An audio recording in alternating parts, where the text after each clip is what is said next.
ఆత్మగౌరవం, హక్కులు, తమ ప్రాంతాల అభివృద్ధి కోసం ఆదివాసులు నేటికి పోరాటాలు చేస్తూనే ఉన్నారని, అభివృద్ధి అనేది అన్ని వైపులా కాకుండా ఒకే వైపు జరుగుతుందని, అడవిని ఆధారంగా చేసుకొని జీవించడం ఆదివాసులు నేర్చుకున్నారని తెలంగాణ రాష్ట్ర పంచాయతీరాజ్ శ్రీ శిశు సంక్షేమ శాఖ మంత్రి దళసరి అనసూయ సీతక్క అన్నారు. ఆదివాసీ బిడ్డలుగా చాలా గర్వపడతాం.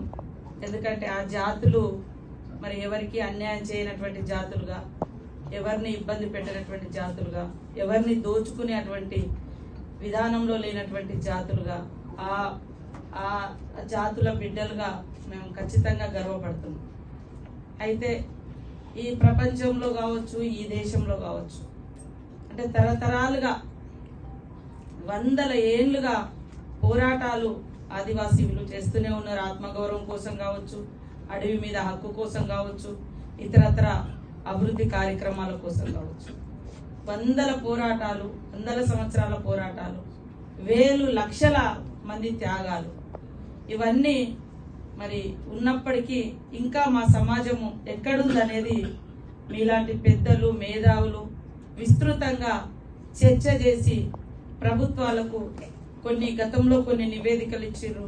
దాని ఫలితంగా కొంత భారత రాజ్యాంగంలో స్పెషల్ స్టేటస్ కానీ, 5th, 6th షెడ్యూల్స్ కానీ, ఇతరత్ర వచ్చినటువంటి హక్కులు కానీ, స్పెషల్ డెవలప్మెంట్ యాక్టివిటీస్ కానీ చాలా వచ్చినాయి.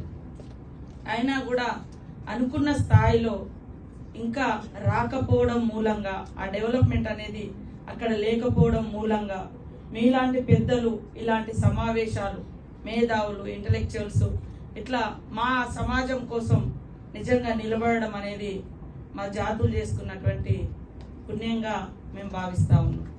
ఎందుకంటే సమాజంలో చూస్తే అభివృద్ధి అనేది ఒకవైపే జరుగుతుంది, ఇంకొక వైపు అభివృద్ధి లేనటువంటి గ్రామాలు.